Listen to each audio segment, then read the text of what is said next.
Halo semua, saya Sinta Natasha Sinulinga, jurusan Ilmu Kesejahteraan Sosial, Fakultas Ilmu Sosial dan Ilmu Politik, Universitas Sumatera Utara. NIM 18090274 Tambu 2018. Di sini saya ingin memaparkan materi tentang usia lanjut di Indonesia. Usia lanjut di Indonesia merupakan waktu bagi seseorang untuk bersantai dan menikmati sisa kehidupannya, tetapi tidak dengan di sebagian besar negara berkembang seperti di Indonesia. Mereka harus tetap berjuang demi keterlangsungan hidup sendiri dan juga hidup dengan keluarga. Penduduk lanjut usia merupakan bagian dari masyarakat yang semakin bertambah jumlahnya sejalan dengan peningkatan usia harapan kehidupan. Peningkatan jumlah penduduk lanjut usia akan membawa dampak terhadap sosial ekonomi, baik dalam keluarga, masyarakat, maupun dalam pemerintah. Implikasi ekonomi yang penting dari peningkatan jumlah penduduk adalah meningkatkan dan dalam rasio ketergantungan lanjut usia. Nilai rasio ketergantungan lansia sebesar 12,71 yang menunjukkan bahwa setiap 100 orang penduduk usia produktif harus menanggung sekitaran 13 orang lansia.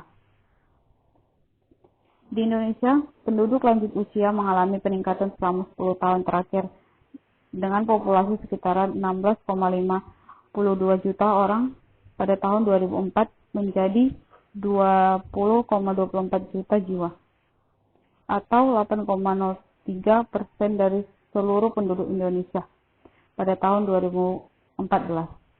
Peningkatan jumlah penduduk lansia ini disebabkan peningkatan angka harapan hidup sebagai dampak dari peningkatan kualitas kesehatan. Persentase penduduk lansia yang telah mencapai angka 8% menunjukkan bahwa negara Indonesia sudah mulai masuk ke dalam kelompok negara berstruktur tua. Struktur penduduk yang menua tersebut merupakan salah satu indikator keberhasilan mencapai pembangunan nasional, khususnya dengan cerminan dari semakin panjangnya rata-rata usia penduduk di Indonesia. Banyaknya pandangan bahwa dengan semakin meningkatnya jumlah penduduk lansia, maka beban penduduk usia produktif akan semakin meningkat karena penduduk lanjut usia hanya tergantung dengan penduduk usia lainnya, terutama dalam hal memenuhi kebutuhan. Namun, dalam kenyataan, walaupun lansia merupakan kelompok sumber daya manusia yang sebenarnya tidak produktif, masih banyak lansia yang masih aktif dalam bekerja, seperti terlihat pada data Sakarnas 2014 memperlihatkan bahwa sebesar 47,48% lansia masih bekerja untuk memenuhi kebutuhan hidupnya. Tingginya persentase lansia bekerja menunjukkan bahwa lansia masih mampu bekerja secara produktif dan membiayai kehidupan rumah tangganya sendiri. Namun, di sisi lain dapat mengindikasikan bahwa tingkatan kesejahteraan lansia masih rendah sehingga lansia harus bekerja.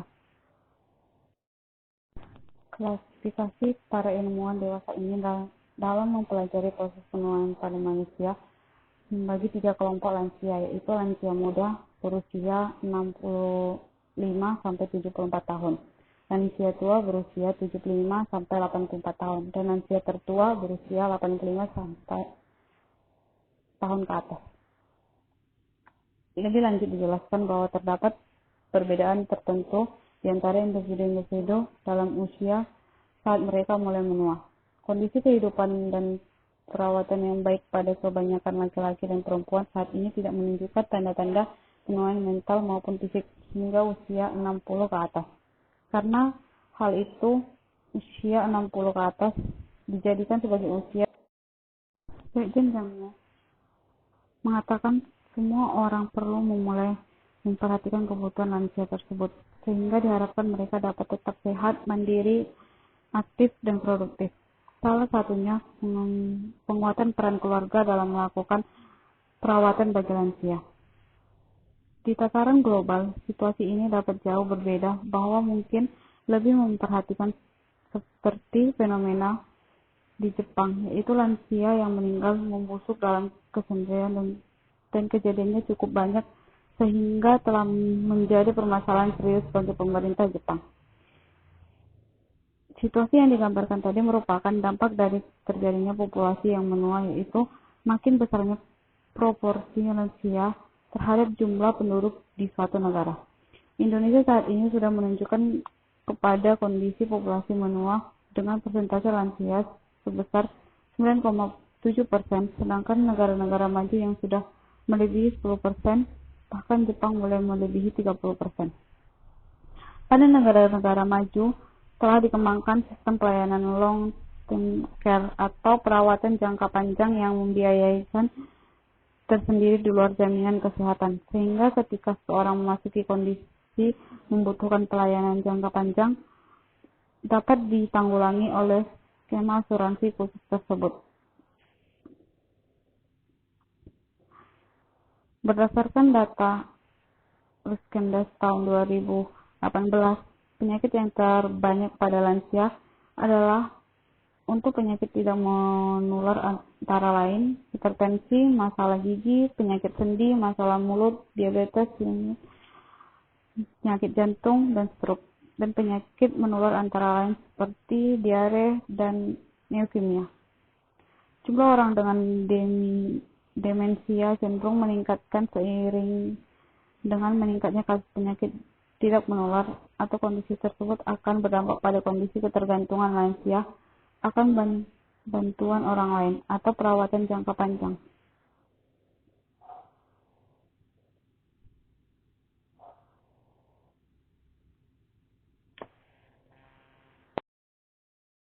Usia lanjut atau lansia pada 2020 diperkirakan mencapai 28,8 juta jiwa atau 11,34% dari total jumlah penduduk di tanah air. Angka ini mencapai tantangan agar terciptanya lansia sehat atau produktif. Perlu diupayakan untuk mencegah dan promotif agar dapat membangun generasi dan negeri yang sehat dan segala potensi yang dimiliki. Upaya ini dimulai dari masa kandungan anak-anak, remaja, dewasa mencapai usia lanjut yang tetap sehat, aktif, dan produktif. Menurut Roenbea, berdasarkan Undang-Undang Nomor 36 Tahun 2019, pemerintah wajib menjaga kesehatan masyarakat lanjut usia agar tetap hidup dan sehat. Keluarga masih merupakan tempat perlindungan yang paling disukai para lansia. Sampai sekarang, penelitian dan observasi tidak menemukan bukti-bukti yang menunjukkan bahwa anak atau keluarga segan untuk melakukan hal ini. Menempatkan lansia di panti merupakan alternatif terakhir. Dari segi negatif, penghargaan kepada orang tua ini yang sering dijumpai berupa overprotective. Dukungan dari keluarga merupakan unsur terpenting dalam membantu individu menyelesaikan masalah. Apabila ada dukungan, rasa percaya diri akan bertambah dan motivasi untuk menghadapi masalah yang terjadi akan meningkat. Menurut Friedman, dukungan yang berpengaruh pada individu adalah dukungan keluarga, karena secara khusus dukungan keluarga adalah faktor penguat untuk menentukan tindakan individu terhadap kesehatan. Keterlibatan keluarga menjadi lebih besar ketika salah satu anggota keluarganya memerlukan bantuan terus-menerus dan berhubungan dengan masalah kesehatan. Keluarga merupakan sebagai sentra perawatan, pertama keluarga sebagai sumber dan perawatan kesehatan. Kedua, masalah kesehatan individu akan berpengaruh pada anggota lainnya. Ketiga, tempat berlangsungnya komunikasi individu sepanjang hayat sekaligus menjadi harapan bagi setiap anggotanya. Keempat, kasus penyakit yang sering diawali dari keluarga. Kelima, anggota keluarga lebih memilih menerima suatu informasi jika informasi didukung oleh anggota keluarga lainnya. Keenam, keluarga merupakan support system bagi individu.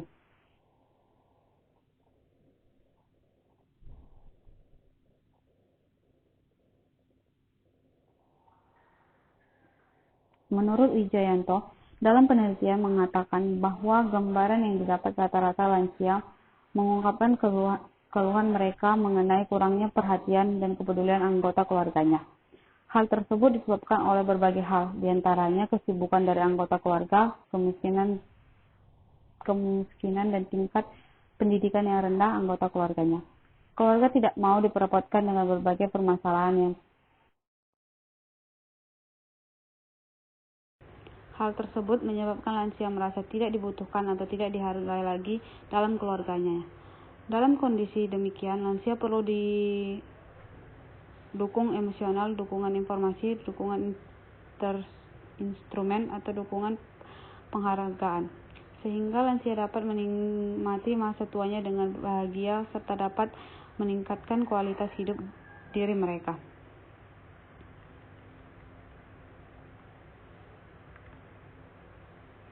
Berdasarkan studi pendahuluan yang dilakukan penelitian dari keluarga kadang mendampinginya dalam perawatan saat sedang sakit dan banyak mengalami perubahan fisik yang mengakibatkan penurunan kemampuan aktivitas dalam kehidupan sehari-hari, sering sakit, kurang tidur, kurang percaya diri, kadang merasa sedih karena keluarganya sibuk dengan urusan atau pekerjaannya masing-masing. Rasa sedih dan kurang percaya diri ini menyebabkan rendahnya kualitas hidup dari lansia.